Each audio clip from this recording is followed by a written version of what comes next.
செம்ம டேஸ்டியாகவும் சூப்பர் சாஃப்டான கோதுமை ராகி கேக் எப்படி சொல்லலாம்னு சொல்லிட்டு பார்க்கலாமா?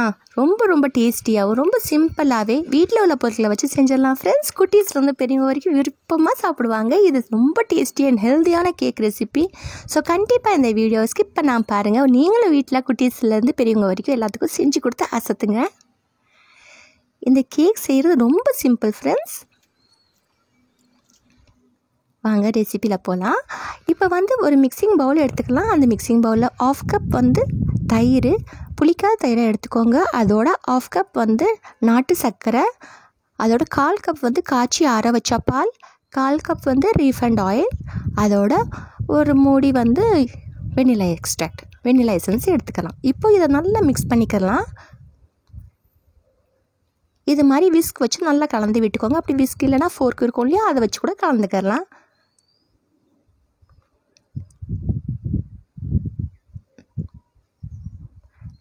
இப்போ இதை கலந்துட்ட பின்னாடி அதோட ஒரு spoon coffee powder, instant coffee powder எந்த பிராண்டாக இருந்தாலும் பரவாயில்ல, ஒரு ஸ்பூன் காஃபி பவுடர் சேர்த்துக்கோங்க. இந்த சாக்லேட் கேக்குக்கு என்ஹான்ஸ் பண்ணி கொடுக்குறது இந்த காஃபி பவுடர் தான். அதோட ஒரு சட்னி வச்சுட்டு ஒரு 3/4 கப்பு கோதுமை மாவு, 1/4 கப்பு ராகி மாவு. இந்த ராகி மாவும் கோதுமை மாவும் சேர்த்து செய்வோன்னா சாஃப்ட், இந்த ரெண்டுமே மாவு கலந்து செய்யவோன்னா ரொம்ப சாஃப்டாக இருக்கும் கேக் ரெசிபி. அதோட மெயினான ஒரு பொருள் சேர்க்க போகிறேன், அதுதான் நம்ம மில்க் பவுடர். இது மாதிரி செய்யவோன்னா நம்மளுக்கு ரொம்ப சாஃப்டாகவும் ரொம்ப டேஸ்ட் என்ஹான்ஸ் பண்ணி கொடுக்கும். அப்படி இல்லாட்டிக்கு ஸ்கிப் பண்ணிக்கிறலாம். இப்போ 2 ஸ்பூன் மில்க் பவுடர் சேர்த்துட்டு அதையும் ஜலிச்சிக்கிறலாம். அதோட ஒரு spoon baking powder, 1/2 teaspoon baking soda, ஒரு சிட்டிகை உப்பையும் சேர்த்துக்கலாம். அதோட கொக்கோ பவுடர் இருந்துச்சுன்னா ரொம்ப டேஸ்டியாக இருக்கும். ஸோ இது சாக்லேட் கேக் ஆச்சு இல்லையா, ஸோ கொக்கோ பவுடர் கண்டிப்பாக சேர்த்துக்கோங்க. 2 ஸ்பூன் கொக்கோ பவுடர் சேர்த்துக்கிட்டேன்.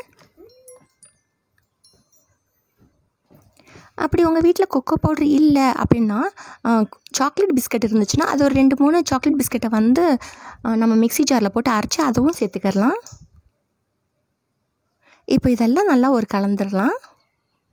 இது மாதிரி விஸ்க் வச்சு ஒரு டைரெக்ஷன்லேயே கலந்து விட்டுக்கலாம்.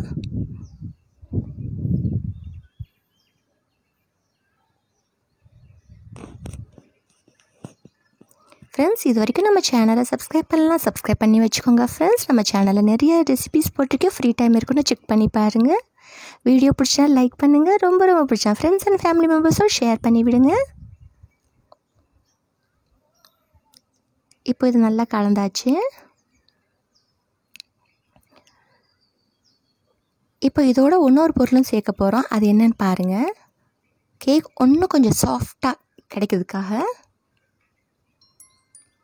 அதுதான் கீ. நெய் ஒரு ஸ்பூன் நெய் சேர்த்தாச்சு. நம்ம ஏற்கனவே 1/4 கப்பு ரீஃபைண்ட் ஆயில் சேர்த்துருக்கோம். நெய் சேர்த்தா இன்னும் டேஸ்ட் அதிகமாக இருக்கும்.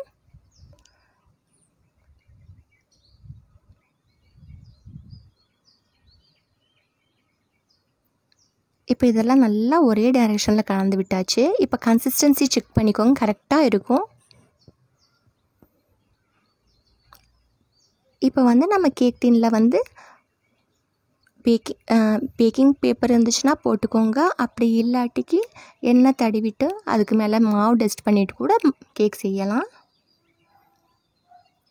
நான் இன்றைக்கி பேக்கிங் பேப்பர் தான் போட்டுக்கிட்டேன், பட்டர் பேப்பர்.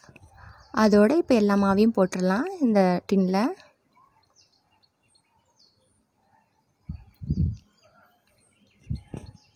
குட்டீஸுங்களுக்கு மேலே கொஞ்சம் கலர்ஃபுல்லாக இருந்தால் ரொம்ப பிடிக்கும். அதனால் இன்றைக்கி நான் என்ன செஞ்சேன்னா, வெள்ளை எள்ளு இருக்கும் இல்லையா, அந்த வெள்ளை எள்ளை கொஞ்சம் சேர்த்துக்கிட்டேன். அதோட டூட்டி ஃப்ரூட்டியும் கொஞ்சம் பார்க்க நல்லா அழகாகவும் இருக்கும், சாப்பிட செம்ம டேஸ்டியாக இருக்கும் சொல்லி டூட்டி ஃப்ரூட்டியும் கொஞ்சம் சேர்த்துட்டேன்.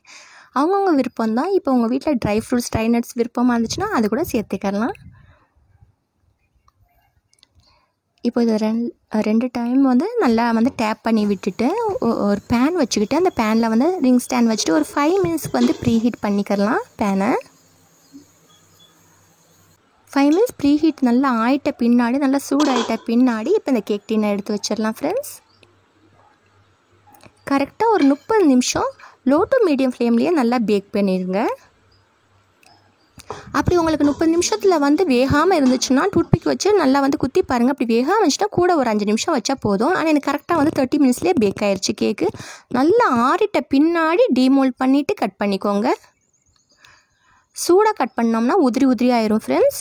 ஸோ நல்லா ஆறிட்ட பின்னாடி கட் பண்ணி பீசஸ் மாதிரி கட் பண்ணி வச்சுக்கிட்டோம்னா குழந்தைங்க எப்போ கேட்குறாங்களோ அந்த டைமில் நம்ம கொடுத்துக்கலாம். தேங்க்ஸ் ஃபார் வாட்சிங் and take care. Bye bye.